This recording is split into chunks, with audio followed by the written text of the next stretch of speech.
Hey guys, it's another video. Pretty different. Don't know what to categorize this under. But it's a pretty simple video. It's pretty much just me showing off some of my items that I have that I feel like are cool and collectible worthy, and I'd say they're pretty rare. Not super crazy rare, but still cool to have. I don't know if I'll do this in one whole video or if I do two videos. I was thinking the two videos where I just do the big three first for trading card games. It'd be Pokemon, Magic, and Yu-Gi-Oh! Of course, I'll probably show off all the other stuff I have too, so I guess this will be two videos. But let's just get started. I guess we should start with, we'll start with Magic. Why not? Because I don't have a lot of cool rare stuff for Magic. I have like a couple things like this Rick Steadfast Leader. This is a legendary creature, and it was released in the Secret Lair set when they collaborated with AMC's Walking Dead. So he wasn't just the only character. You had like Negan, I think you had Carl, and I think Michonne was one of them as well. Really cool commander that I was able to get from a good friend of mine who also plays Magic. He just got like a whole lot from another friend of his, and he was like, you want one of these decks? I was like, yo, I see you got Rick Steadfast Looter. Would you be okay if I got that? And he was like, yeah, take it. And I was really happy to get it because I am a very big tribal player. He is a human soldier, and he benefits other humans, especially when more humans are in play. So all my humans get a special ability depending on which one I choose from the first one. Each human I have in play have those chosen ability. And as long as I have 4 more humans, all humans get +2/+2. So it's a really cool tribal leader. He only costs 4. So this is like one of the 2 secret lairs I have. E Honda, he is also from Secret Lair. He is when they collaborated with Street Fighter, which is really cool. I actually like Street Fighter, and seeing that they collaborated with one of my favorite game series, it was really cool to make them legendary creatures. So you could pretty much make every character their own commander and have a Street Fighter deck. There's Guile, Chun-Li, Ryu, Ken, and I think Blanca was the other one. But I have E Honda. He came in this deck that my friend gave me. So yeah, I have 2 Secret Lair cards, which is really cool to have. Because I've actually never bought anything from Secret Lair until Final Fantasy comes out. Hopefully, whenever that comes out pretty soon. So that'll probably be the first Secret Lair I ever buy. But it's cool to just have these 2 Secret Lairs right now. Next up for Magic, it won't be that much. I went to a convention called DreamHack, where it's just a giant gaming convention, but as well, on the other side, they had a little Magic thing going on, a gathering, if you will. And they were actually having booths set up with the artists of said cards. So, like, I got Dan Scott to sign a bunch of cards that he drew for the card game. So, like, I have Skyrider Elf, Blister Coil Weird, Vassal Soul. I got him to sign Rasad in Bashir, which is a card from Baldur's Gate, which is based on D&D, which is really cool. I actually have, I think I got 2 Skyward Elves signed. I got 2 Blister Coil signs. No, I have 3 Skyward Elves signs. I got a lot signed by Dan Scott. I got 2 Vassal Soul signed, and then I had my Dream Twist sign because I was actually planning on running this card in my Balmor deck because Balmor profits off of instants and sorceries. Then I also got him to sign my my Arcane Signet. He's the guy who drew one of the most iconic commander staple cards that we know. So yeah, I actually run the signed card in my what's it called, my Jorah deck. But yeah, I not only did I get stuff signed by Dan Scott, I got signed stuff by Phil Stone. Phil Stone drew all the D&D stuff for the Baldur's Gate collaboration, where they had like special art to it. So this is all the D&D stuff. Speaking of, in my Jorah deck, I don't have it on me right now because I left it in my Magic bag. I have Blightsteel Colossus. You know what? I think I have it somewhere. Let me go find it. Alright, let me show you my Blightsteel. Let me show you the card I paid technically like 20 bucks for because I was able to trade some stuff in. Let me see if I can find it. Where are you, my precious Blightsteel Colossus? Yeah, here it is. Here's the Dan Scott signed version of my Arcane Signet. I got him to do the special like gold signature. Where are you, Blightsteel? You're in here somewhere. It's gonna be a minute. 100 cards in a deck. Hard to find. There he is. This is probably my most rarest card that I've ever had in Magic the Gathering. Of course, everybody knows what Blightsteel Colossus does. It's a commander menace. Trample, Infect, Indestructible. So the only way you're getting rid of it is if you is if you either are able to bring its health down or if you're able to just return a target permanent. So yeah, Blightsteel Colossus. Pretty cool. That's probably all I have for Magic. I guess we should move on to Yu-Gi-Oh now. Or actually, let's do Pokemon first. I feel like I can get through Pokemon a little bit faster. So, for starters, we have the Zacian level X. They brought this back for the 25th anniversary, and we haven't seen level X cards in quite a while. So, this is just a little cool thing I have just to show and commemorate that I got it, and it was cool for them to bring back. So, yeah. Next up is the Charizard V-Star, V, and V Max cards. Of course, you can only get this from the Charizard Special Edition box. I don't exactly remember what it's called, but pretty much you get like gold dice, gold coins, and gold markers. You get a special playmat, get a couple packs. It's the Special Edition Charizard box. That's all I could call it. But yeah, I have all three of them because you get all three of them in the box, which is really cool to have. These two are kind of special to me because these were given to me by a friend. These from a long time ago. These are Japanese.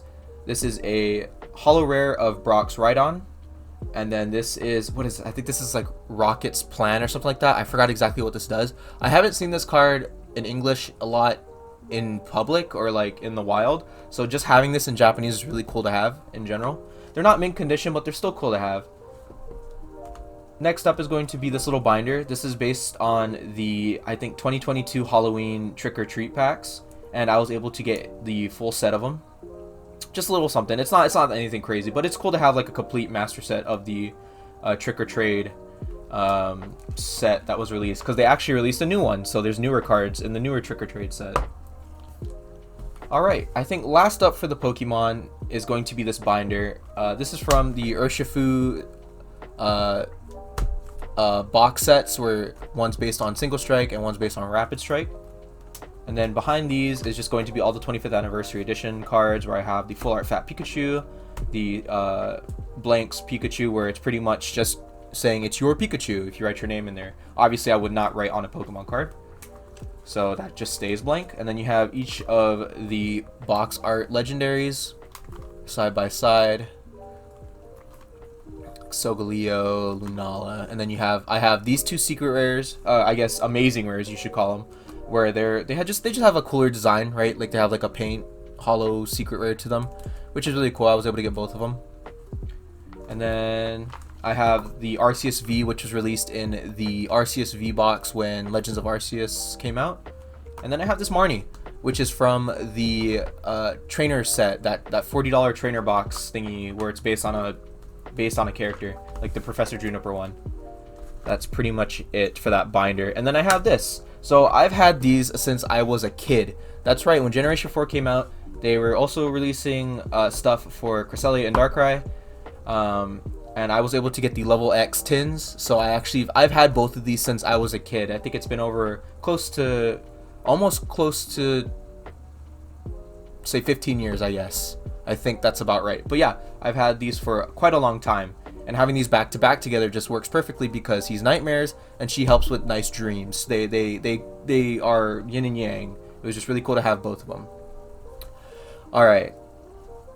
That's pretty much it for Pokemon. Oh, I almost forgot about this little guy. Okay, so if you guys don't know the story about this little Grimer, I think if I remember correctly, this card was banned from coming to America. And I think it was just banned in general because the interpretation of it was Grimer was looking up the girl's skirt, so it wasn't able to be printed or something like that. I don't remember, but I just thought it was cool to find out that I have a card like that. I don't even know if that's the true story, or if that's the reason why we didn't really get this card. But yeah, this is the card that was banned because they were like, oh, Grimer's looking up that girl's skirt. But yeah, it's just cool to have. Alright, now on to Yu-Gi-Oh! The last segment of the video. So, I guess we will start off with this little puppy right here. Just a cool little display thing I have of all the 3 Egyptian gods. Of course, they're from the Legendary Collection. So, they're not anything special. They're reprints, but it's still cool to have all 3. Just like this. It's just cool, right? I have all the god cards, which is really cool. Next up is this Patrician of Darkness. It just looks like a normal card, right? But it's the closest thing to a, I guess, misprint that I could ever get. Because if you look closely, if you can see, the numbers are like printed on the line when it's supposed to just be in the middle. It's a very small like detail that doesn't really make it anything special, but I thought it was cool like how they kind of screwed up the placement of the numbers, because the numbers aren't supposed to be touching the line up there. That's the whole reason why the spacing of this bar down here is it's made specifically for the number font size. So like they kind of screwed up the spacing. Just a little cool thing to have. Nothing crazy. It's just, wow, look at that. They screwed up. Even a big company can screw up.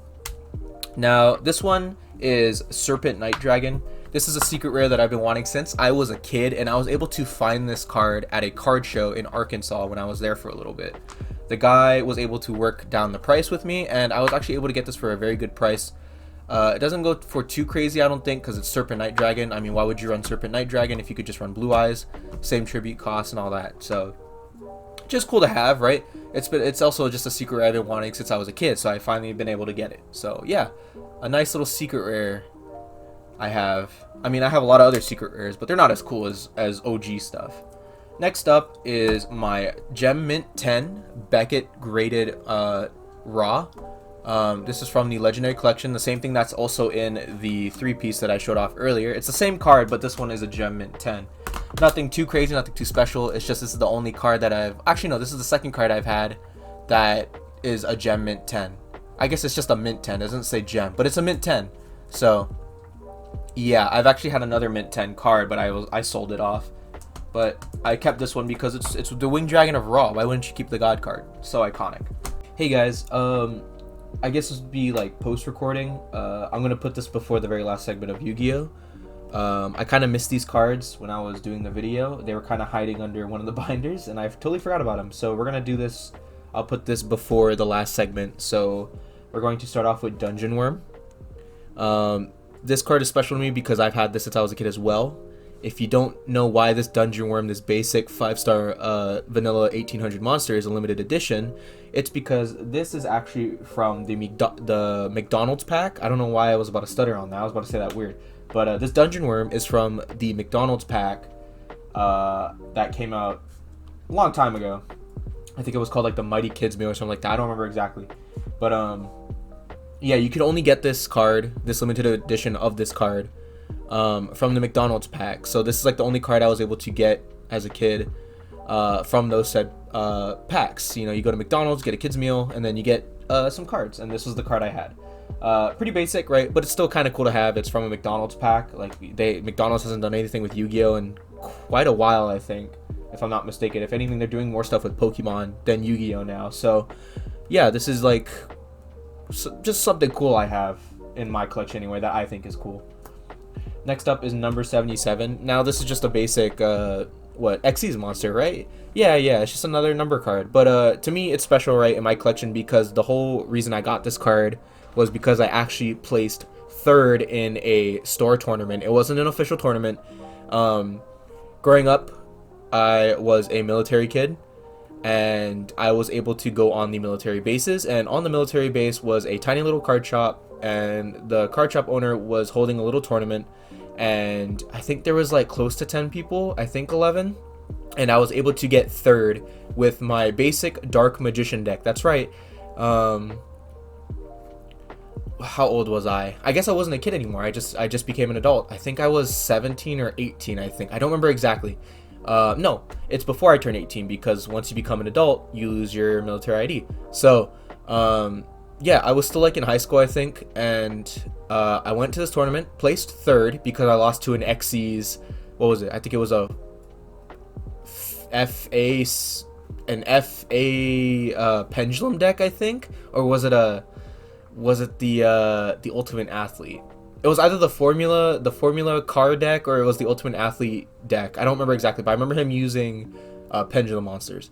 The whole reason I was able to get third is because I was able to beat the guy I was fighting for third place. He was actually running a Toon deck, and because I was running Dark Magician and I had Eternal Soul, he couldn't target my Dark Magicians with effects. So like all my Dark Magicians were protected from any Toon cards. So I was able to take third place, and I won store credit, and I used some of that store credit to get number 77. The reason why I chose number 77 instead of getting like some meta card is because I'm actually trying to get a full set of the number cards, because Xyz is like the last mechanic I played for Yu-Gi-Oh! Before it became all crazy with pendulums and links. I kind of dropped off at the beginning of Pendulum Monsters. So I was like, you know what? Let's just get a card that I want to get for collecting purposes, and I got number 77. I am not anywhere close to getting the full set of number cards, but I am working my way up there. I do have quite a few amount. I just think that this one is the most important in my collection, and it's the most rare to me. It's still cool to have because of the origin of how I got this card. Last up is the Dark Magician card. This is a Shonen Jump exclusive. It's in pretty roughed up condition, but it's still cool to have a Shonen Jump card.